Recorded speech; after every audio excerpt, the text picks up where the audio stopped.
بسم اللہ الرحمن الرحیم۔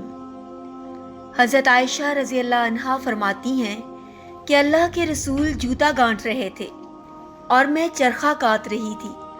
اس دوران میری نظر جو رسول اللہ صلی اللہ علیہ وآلہ وسلم کی طرف اٹھی تو کیا دیکھتی ہوں کہ پسینے کے قطرے چہرہ انور پہ جگمگا رہے ہیں۔ ہر قطرے میں ایک نور کا تارا سا بنتا جو پھیلتا چلا جاتا۔ میں اس منظر پہ مبہوت ہو کر رہ گئی اور بس ٹک ٹک دیدم دم نہ کشیدم والی کیفیت میں چلی گئی کہ اچانک نبی پاک صلی اللہ علیہ وآلہ وسلم کی نظر مجھ پر پڑی اور میری کیفیت دیکھ کر آپ بھی چونک گئے۔ پوچھا، عائشہ یوں کیا گھورے چلی جا رہی ہو؟ میں نے عرض کیا، میرے ماں باپ قربان، آپ صلی اللہ علیہ وآلہ وسلم کا چہرہ تاروں کا مسکن بنا ہوا ہے، ایک نور آ رہا ہے، ایک جا رہا ہے، لگتا ہے بجلیاں کوند رہی ہیں۔ باخدا اگر ابو کبیر حضلی آج آپ کو دیکھ لیتا تو اسے معلوم ہو جاتا کہ اس کے اشعار کا صحیح مصداق تو آپ صلی اللہ علیہ وآلہ وسلم ہے۔ آپ صلی اللہ علیہ وآلہ وسلم نے فرمایا، حضلی کے وہ اشعار کون سے ہیں؟ حضرت عائشہ رضی اللہ عنہا نے وہ اشعار پڑھ دیے جن کا ترجمہ ہے کہ میں نے اس کے رخ تاباں پہ نظر ڈالی تو اس کی شان درخشندگی ایسی تھی کہ گویا بدلی کا کوئی ٹکڑا ہے کہ جس میں بجلیاں کوند رہی ہیں۔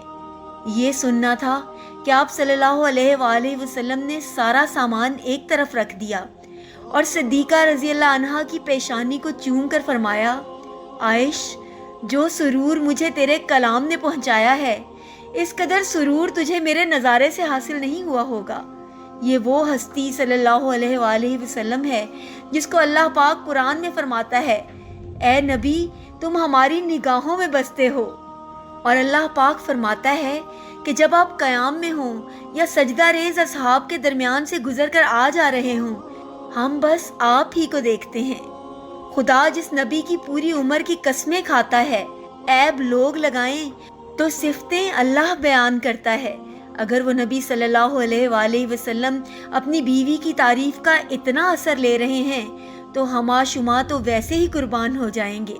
بیوی کی تعریف کی جائے تو وہ مصنوعی طور پہ بے شک ظاہر کرے کہ اسے پرواہ نہیں، یا کہے کہ بس کریں، ڈائلاگ نہ ماریں، یا بس کریں، جب عمر تھی تب تو تعریف نہیں کی اور اب جب کچھ نہیں بچا تو لگے ہیں تعریف کرنے، مگر یقین جانیں اندر ہی اندر وہ جوان ہو جائے گی۔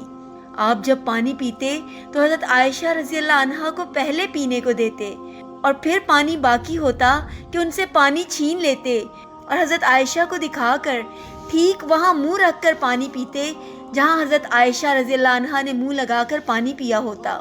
جب نبی پاک صلی اللہ علیہ وآلہ وسلم کے جھوٹے پانی کے لیے صحابہ رضی اللہ تعالیٰ عنہم میں چھینا جھپٹی ہوتی تو حجرے کے اندر سے کسی زوجہ کی پکار آتی کہ اپنی ماں کا حصہ مت بھولنا، اور صحابہ وہ متبرک پانی اندر بھیج دیتے۔ یہ پیار اور محبت آج کے زمانے میں شاید ایک فسانہ ہی بن کر رہ گیا ہے۔